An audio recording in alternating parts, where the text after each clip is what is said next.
Be me, Rebecca, 34, running a marketing consultancy in the downtown business district for 5 years now.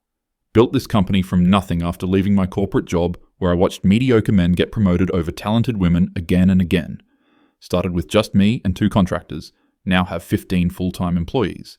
Every single one of them a woman, and I'm not ashamed to say that was intentional. Walk into my office Monday morning feeling like the world is finally catching up to my vision. My assistant Emma looks nervous when I pass her desk. Rebecca, your lawyer called 3 times already this morning. Feel my stomach drop, but keep my expression neutral. I'll call Martin back in a few minutes. Close my office door and sit at my desk, staring at the framed photo of our all-female team at last year's holiday party. We looked so powerful, so united, proof that women didn't need men to build something successful. Finally, pick up the phone and call Martin. Rebecca, we need to meet today. This situation is escalating faster than I anticipated. His voice has that tight quality that means bad news. How bad are we talking? 4 separate complaints have now been consolidated into 2 class action lawsuits. The plaintiff attorneys are very organized and they have documentation I didn't know existed. Feel heat rising in my chest. That familiar anger that fueled me through every obstacle I'd faced. Documentation of what? Running my business the way I see fit? Martin sighs, and I can picture him rubbing his temples. Documentation of you explicitly stating in emails and recorded interviews that you wouldn't hire men under any circumstances. Rebecca, I warned you 2 years ago when you did that interview with the business magazine. Remember that interview clearly. Remember feeling so proud to finally say what I'd been thinking for years. Told the reporter that my company was proof that male leadership was overrated, that I'd built something better by excluding the gender that had excluded us for centuries. I was making a point about systemic inequality, Martin. Context matters. Not an employment discrimination law, it doesn't. The EEOC doesn't care about your philosophical position. You rejected over 100 qualified applicants explicitly because they were men. Hang up after agreeing to meet him at his office at 2. Sit there feeling my carefully constructed world starting to crack. Spend the next hour looking through my hiring files. Something my lawyer told me to stop doing, but I can't help myself. Find the application from Daniel, submitted 3 years ago. His resume was actually impressive. 10 years of experience in digital marketing, portfolio of successful campaigns for major clients. Remember his interview request email, professional and courteous. My response was brief. Thank you for your interest, but we're pursuing other candidates at this time. What I didn't put in the email was what I'd written in my notes, qualified but male, doesn't fit company culture. Find similar notes on dozens of applications from men. Each rejection felt like a small victory at the time, another brick in the wall I was building. My phone buzzes with an email from an unknown address. Subject line, meeting request regarding legal action. It's from someone named Tucker, one of the plaintiffs my lawyer mentioned. Ms. Rebecca, I'd like to request a meeting to discuss this matter before it proceeds further. I think we should talk face-to-face about what happened and why this has escalated to legal action. Would you be willing to meet with myself and 2 other plaintiffs at a neutral location? My first instinct is to delete it and forward to Martin, but something makes me hesitate. Maybe it's curiosity.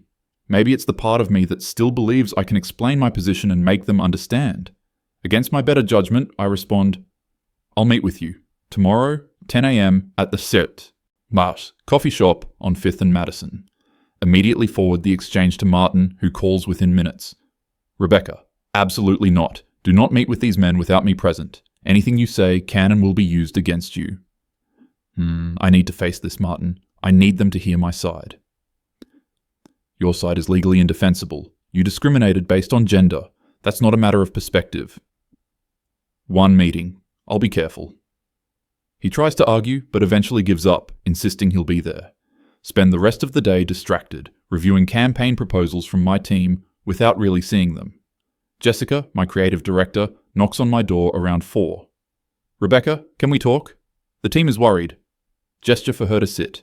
She's been with me since year 1, believed in my vision from the start. Everyone's heard rumors about lawsuits, about discrimination claims. Is it true? Meet her eyes and see genuine concern there, mixed with something else. Doubt, maybe. Some men I didn't hire are upset. They're claiming I discriminated against them. No, did you? The question catches me off guard. Jessica has always been my most loyal ally, never questioned my leadership. I built this company to be a space where women could thrive without male egos dominating every conversation. That was always the mission. That's not what I asked.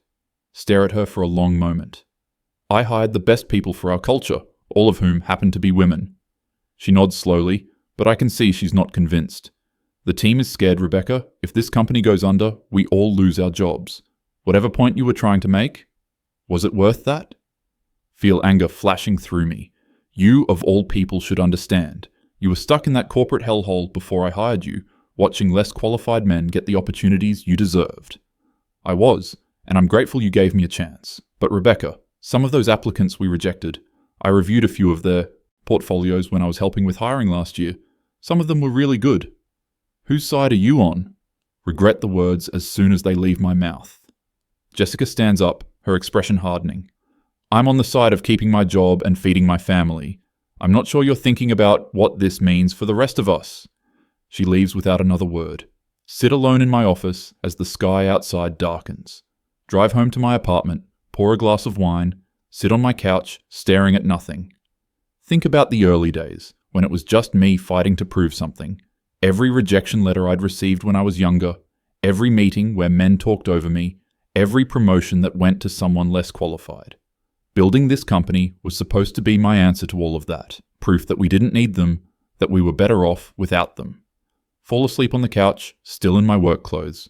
Wake up Tuesday morning with a headache and sense of dread. Shower, dress. Carefully in my navy suit, armor for the confrontation ahead. Arrive at the coffee shop 15 minutes early. Martin is already there, looking grim. Last chance to cancel this, Rebecca. I need to do this. At exactly 10, 3 men walk in together. Spot them immediately. They have that look of people preparing for battle. One is tall and black, probably early 40s, well dressed in business casual. Another is shorter, maybe late 30s, with tired eyes and a rumpled blazer. The third is younger, couldn't be more than 30, with the kind of sharp focus that suggests barely contained anger. They approach our table, and the tall one extends his hand to Martin first. Tucker, we spoke on the phone. Martin shakes it professionally, then Tucker turns to me. Hesitate for just a second before shaking his hand. His grip is firm, but not aggressive. The other two introduce themselves as Daniel and Keith. Daniel is the shorter one, Keith the young angry one. We all sit, and there's a moment of tense silence. Tucker speaks first, his voice controlled, but with an edge. Ms. Rebecca, thank you for agreeing to meet. I want to start by explaining why we're here, why this has gone as far as it has. Nod, staying silent, feeling Martin's warning presence beside me. 3 years ago, I applied for a senior strategist position at your company. I had 15 years of experience, a track record of successful campaigns, references from industry leaders. I didn't even get an interview. I got a form rejection. I receive hundreds of applications. I start, but Tucker holds up a hand. Let me finish. At first, I assumed maybe my application got lost in the shuffle, or someone else was just a better fit. But then I started noticing a pattern. Your company was in the news a lot, articles about your all-female team, interviews where you talked about your hiring philosophy. Feel my jaw tightening. Daniel leans forward, and I can see the exhaustion in his expression. I applied twice, once 2 years ago, once last year. Both times I was more than qualified for the positions. Both times I was rejected within a day of applying. So I did some research. Pulls out his phone and starts reading from notes. In an interview with the Greater Metro Business Journal, you said, and I quote, "Men have had their chance to run things, and look where it's gotten us. My company proves that we don't need male leadership, male innovation, or male perspective. We're better without them." Remember saying those words. Remember feeling powerful and vindicated. That was taken out of context. I begin. Was it? Keith interrupts, his voice sharp with anger. He's the youngest, but somehow the most intimidating, vibrating with fury. Because in the podcast interview you did 6 months later, you said, "I don't hire men, period. That's not discrimination, that's correction. That's balancing centuries of oppression." Nice. Martin puts a subtle hand on my arm, a warning. But I can't help myself, feel words rising. You don't understand what it's like to be systematically excluded from opportunities because of your gender, to watch less qualified people succeed because they fit a certain demographic profile. I built my company to discriminate, Tucker says flatly, his controlled demeanor cracking slightly. To create a space where... To discriminate, he repeats. You don't get to decide that your discrimination is justified because you think you're correcting historical wrongs. That's not how the law works. That's not how ethics work. Nah. Feel my face flushing. I hired the most qualified candidates, who all happen to be women, Daniel interrupts. Every single one, over 5 years. Hundreds of applications from men, many of them more qualified than the women you hired, and not one single man ever made the cut. What are the statistical odds of that, Rebecca? He says my name like an accusation. My company, my vision, Keith slams his hand on the table, making the coffee cups rattle. Several people in the shop turn to look. You're illegal discrimination, he shouts, voice cracking with rage.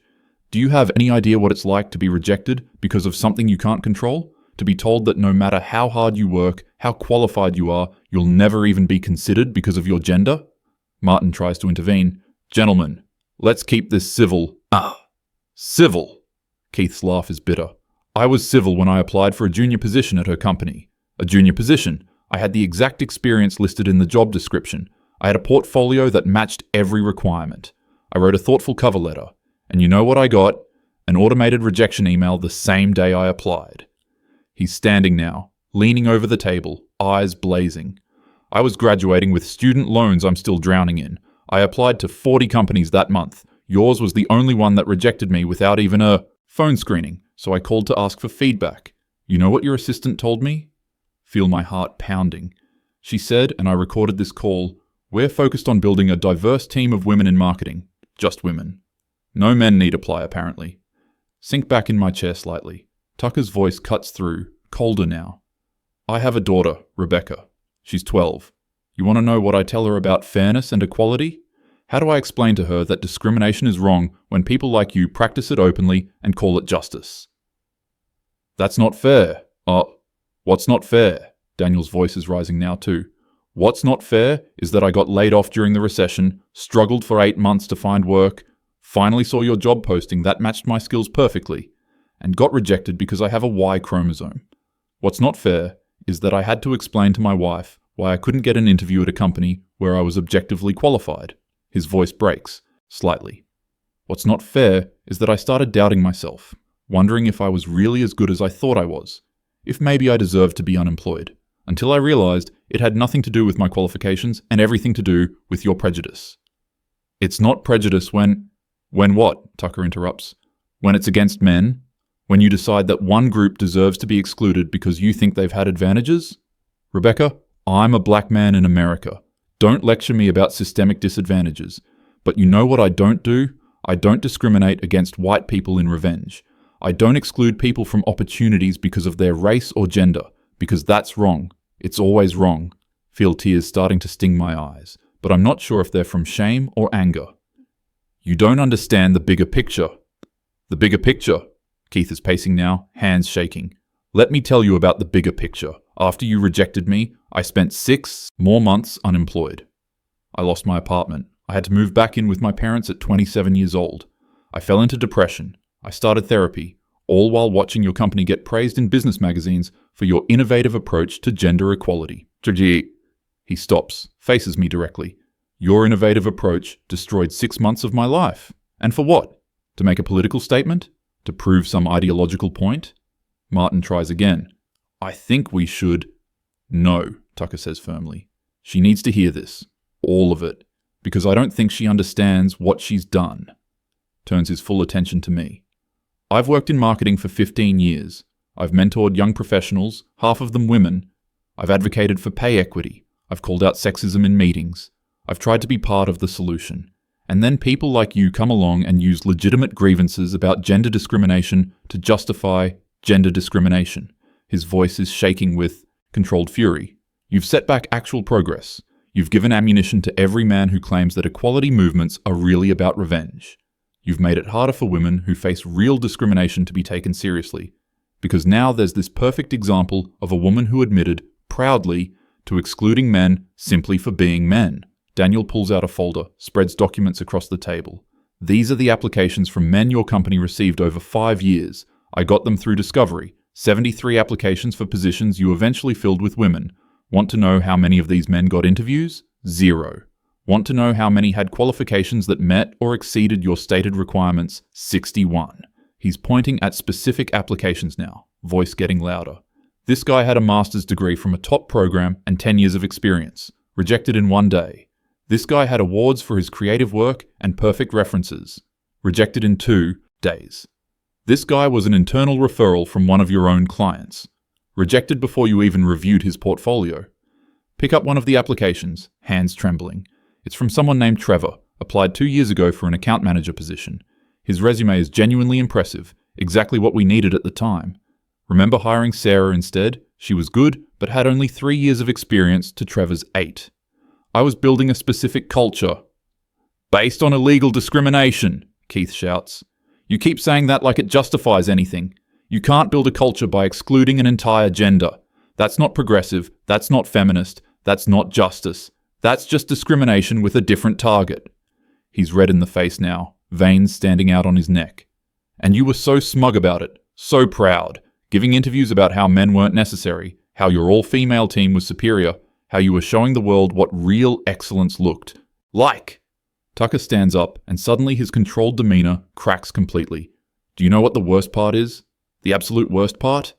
His voice is rising, professional facade gone. You think you're a hero. You think you're fighting the good fight. You wrapped yourself in social justice rhetoric while practicing the exact same discrimination you claim to oppose. You became the thing you say you hate. Slams his hand on the table. I fought against discrimination my whole career, my whole life. And then I get discriminated against by someone who thinks she's on the side of equality. The hypocrisy is breathtaking. Feel tears rolling down my face now, but whether from anger or something else, I can't tell. You don't know what I've been through. I don't care, Daniel shouts. Other patrons are definitely watching now, some filming on their phones. I don't care what you've been through. Your experiences don't give you the right to violate civil rights law. They don't give you a free pass to discriminate. Whatever happened to you, however you were treated, none of that justifies what you did to us. He's standing too now, 3 men around the table, all furious. Martin tries to stand between us. This meeting is over. Oh, no it's not, I say, surprising myself. No, let them finish. Let them tell me how angry they are, that for once, men didn't get exactly what they wanted. The words come out more bitter than I intended. Keith laughs, but there's no humor in it. You really believe that, don't you? You really think this is about entitlement, about us being upset that we didn't get our way? Leans in close, voice dropping to something more dangerous than shouting. This is about being judged by our gender instead of our merit. This is about being excluded from opportunities we earned. This is about watching someone break the law and claim moral superiority while doing it. If you can't see the difference, you're beyond reason. Tucker pulls out his own folder now. Let me show you what your vision cost. This is Daniel's bank statement from 3 years ago, showing his account going negative because he couldn't find work. This is Keith's medical bill from the emergency room visit when his anxiety got so bad he thought he was having a heart attack. This is my daughter's essay about her father being unemployed, which she wrote before I finally found another job. Spreads them across the table like evidence at a trial. These are the real-world consequences of your ideology. Real people, real harm. But you didn't care about that because we were men, and in your worldview, men deserve whatever they get. Voice breaking with emotion. I have spent my entire professional life fighting for fairness, for equality, for judging people by their character and capabilities, not their demographics. And you spat on everything I believe in. Wipe my eyes, trying to find words. The system is rigged against women. Then, change the system, Daniel yells. Don't just rig it the other way. Don't become the oppressor and call it liberation. You had a chance to build something actually inclusive, actually equitable, and instead you just reversed the discrimination. He's shaking with rage. And the worst part, the absolute worst part, is that you've made it harder for everyone. Harder for women who face real discrimination to be believed. Harder for men who support equality to be taken seriously. Harder for any of us to have honest conversations about these issues. You've poisoned the well, Keith adds, voice hoarse from shouting.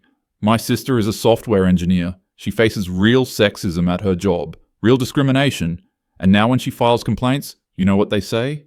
They point to cases like yours. They say, see? Women discriminate too. This is all just a power grab. You've given every actual sexist the perfect ammunition. Feel something crumbling inside me. I just wanted to prove we could do it without you, that we didn't need men to succeed. Tucker sits back down, exhausted. Nobody's saying you need men to succeed, Rebecca. We're saying you can't exclude men from the opportunity to contribute. There's a difference. A huge difference. And the fact that you can't see that difference is exactly why we're suing you. His voice is quieter now, but somehow more devastating. You could have built a great company that hired based on merit, that supported women, that created inclusive culture.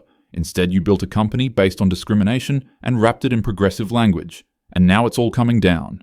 Daniel leans forward, all the anger drained out of him, just looking tired. I don't even care about the money, honestly. I care about the principle. I care about living in a world where my son and daughter are both judged by their abilities, not their gender. Where discrimination is recognized as wrong, no matter who's doing it. Where equality means equality, not revenge. Voice soft but firm. You had power, Rebecca. You had resources, influence, a platform, and you used it to punish an entire gender for the sins of some of its members. That's not justice. That's just cruelty, dressed up in political rhetoric. Sit in silence for a long moment. Martin finally speaks. I think we should end this conversation here. Tucker nods. We've said what we came to say. Our lawyers will handle the rest. The three men stand to leave. Keith pauses, looks back at me. I hope you understand, eventually. I hope you realize that what you did was wrong. Not because we're men, because discrimination is wrong. Always. No matter who practices it or what justification they give. They walk out. Sit there with Martin, surrounded by scattered papers and cold coffee. That went about as badly as I expected, he says quietly. They're really angry. They have every right to be. You discriminated against them, Rebecca, intentionally, proudly, and they suffered real consequences. Drive back to my office in a daze. Find Emma at her desk. See the question in her eyes. How did it go? They're very angry, and they have a strong case. She nods slowly. Rebecca, the team has been talking. We're worried. About the lawsuits, about the company, about our jobs. I'm handling it. Are you? Because from where we're sitting, it looks like everything's falling apart. Go into my office, close the door. Spend the afternoon reviewing the legal documents Martin sent. The case against me is overwhelming. Emails where I explicitly stated I wouldn't hire men. Interview transcripts where I said men weren't welcome. Statistical analysis showing 0 men hired despite hundreds of qualified applications. Internal memos about maintaining our women-only culture. Financial projections showing the potential damages, $3 to $4 million. My company's total assets, maybe $800,000. Bankruptcy isn't a possibility. It's an inevitability. My phone rings. It's my mother. Rebecca, I saw something online, a video of you at a coffee shop arguing with some men. What's happening? Realize someone must have posted the confrontation. I'm dealing with some legal issues, Mom. Legal issues? Rebecca, what did you do? Feel a sob building in my chest. I built my company the way I thought was right, and now I'm being sued for discrimination. Silence on the other end. Did you discriminate? The question hangs there. I only hired women. I thought I was making a statement about equality. Oh, Rebecca. Her voice is disappointed in a way that cuts deeper than anger. Equality doesn't mean excluding people. I didn't raise you to think that way. But men have excluded women for centuries. And that was wrong. This is also wrong. 2 wrongs don't make a right. I thought I taught you that. We talk for a few more minutes, but I can barely focus. Hang up and open my laptop. Find the video Keith mentioned. Already has 50,000 views. Watch myself in the coffee shop, see my face twisted with defensiveness. Read the comments, most of them condemning me. This is what happens when ideology trumps ethics. Discrimination is discrimination, no matter who does it. She literally admits to illegal hiring practices and thinks she's the victim. Close the laptop, feeling sick. Jessica knocks on my door. Rebecca, we need to talk. The whole team. Follow her to the conference room where my 15 employees are gathered. All women, all looking at me with varying expressions of concern and doubt. Jessica speaks for them. We've all been talking about the lawsuits, about the publicity, about what this means for the company. We're going to fight this. Rebecca, stop. Jessica's voice is firm. We need you to be honest with us. Did you refuse to hire men just because they were men? Look around the room at these women I hired, this team I built. I wanted to create a space where women could thrive without male dominance, where we could prove our worth without... That's not an answer, another employee, Maria, interrupts. Did you reject qualified men solely because they were men? The room is silent, waiting. Yes. The word feels like swallowing glass. I rejected men because I was building an all-female company. I thought I was making a statement. See the shock and disappointment ripple through the room. Some of those men were really qualified, Jessica says quietly. I saw their applications when I was helping with hiring. Some of them were more qualified than some of us. Feel defensive anger rising again. But you all deserved your chances. We did, Maria says, but so did they. Rebecca, I have a brother. He's a graphic designer. He applied here last year. You rejected him in one day without even looking at his portfolio. Stare at her in shock. You never told me. Because I was afraid you'd fire me for having a brother who dared to apply. That's how uncomfortable you made everyone feel about men, like they were the enemy. Another employee, Patricia, speaks up. My husband asked me about working here once. Asked if there were any openings for someone with his background in analytics. I told him not to bother applying because I knew you'd reject him. I was embarrassed. I'm still embarrassed. The room is turning. Can feel the shift. I gave you all opportunities. You did, Jessica acknowledges. And we're grateful, but you also built this company on discrimination, Rebecca, and now we're all going to pay the price for your ideology. She stands up. I got a call from a recruiter this morning. She wanted to know if I was looking for new opportunities, given the instability at this company. I wasn't the only one who got that call. Look around the room, see several women nodding. You're abandoning ship? We're protecting ourselves, Maria says bluntly. You put your principles ahead of the law, ahead of basic fairness, and now the company is sinking. We have families, mortgages, student loans. We can't go down with you. Over the next week, 7 of my 15 employees quit. The rest are clearly looking for other options. Martin calls with updates that get progressively worse. The lawsuits have expanded, more rejected applicants joining. The EEOC has opened a formal investigation. Media coverage is intensifying and not in my favor. Sit in my half-empty office looking at financial statements. Legal fees are already at $200,000 and climbing. Projected damages are now at $5 million across all suits. My lawyer recommends settling, but the settlement amounts are still more than I can pay. Bankruptcy lawyer consultations fill my calendar. Get an email from the business magazine that profiled me 2 years ago. They want to do a follow-up story. The fall of a feminist business icon. Delete it without responding. Daniel calls my office directly. Emma patches him through before I can say no. Rebecca, the plaintiff attorneys want to move forward with a trial, but I wanted to call you personally first. His voice is calmer than at the coffee shop, but still edged with something hard. I want you to settle this. I want you to admit what you did was wrong. Publicly. I can't afford the settlement amounts. Then admit it was wrong. Issue a real apology. Acknowledge that you discriminated illegally and that it was unethical. Do that publicly, and I'll advocate for lower damages. Feel pride warring with desperation.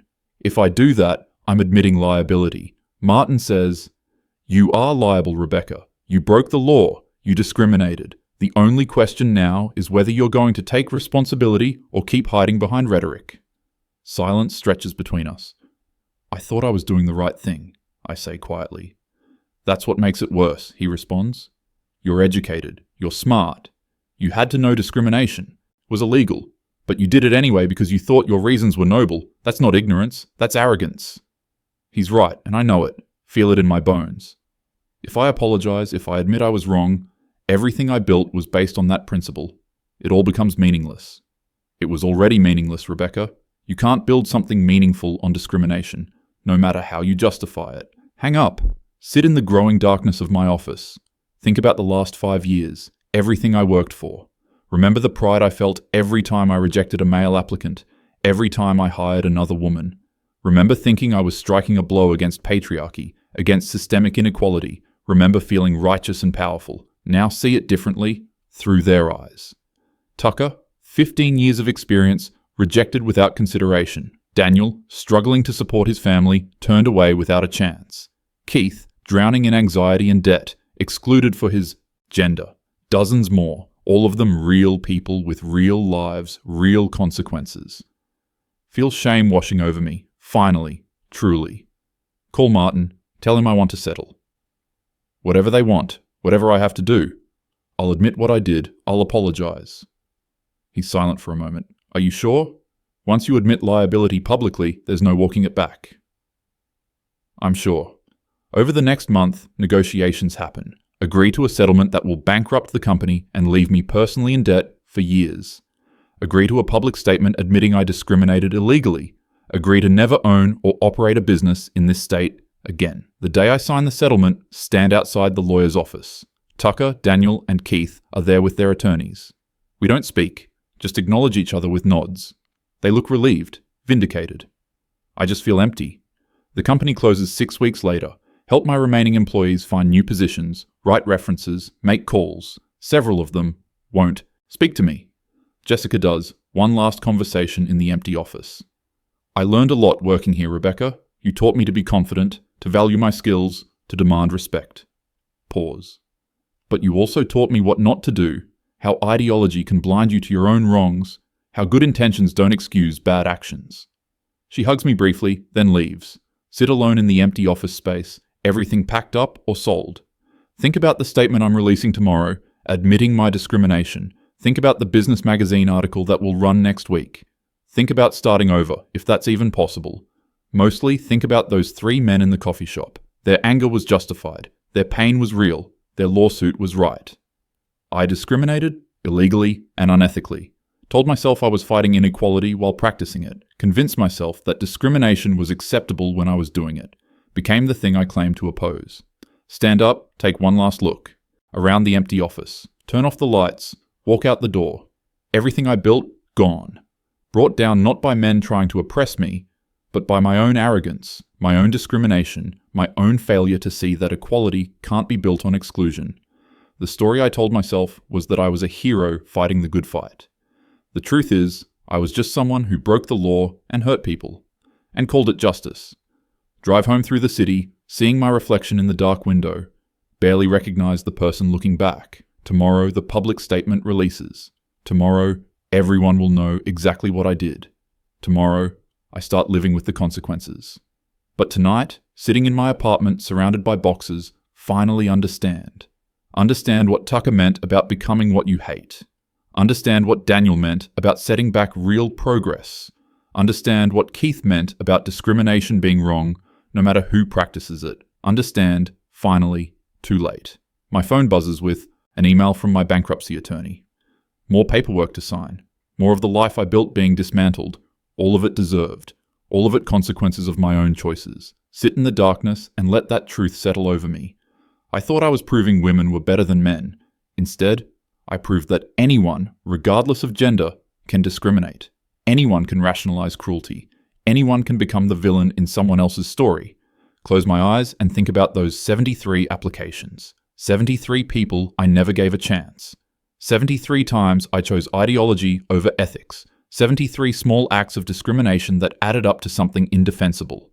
The feminist principles I thought I was upholding. Equality, fairness, justice. I violated all of them, in the name of vindicating them. That's the real failure, not the lawsuits or the bankruptcy or the public humiliation, but the betrayal of the values I claim to champion. Stand up, walk to my window, look out at the city lights. Somewhere out there, Tucker is going home to his daughter. Daniel is supporting his wife. Keith is rebuilding his life. They won because they were right, not because they were men, because discrimination is wrong. Always. And I was wrong. Always. The story I wanted to write was about building a successful all-female company. The story I actually wrote was about the consequences of illegal discrimination, about ideology blinding someone to basic ethics, about good intentions paving a road to real harm, about learning too late that equality isn't about excluding others. It's about including everyone. Sit back down in the darkness. Tomorrow, everything changes. Tonight I sit with what I've done, and finally understand the weight of it.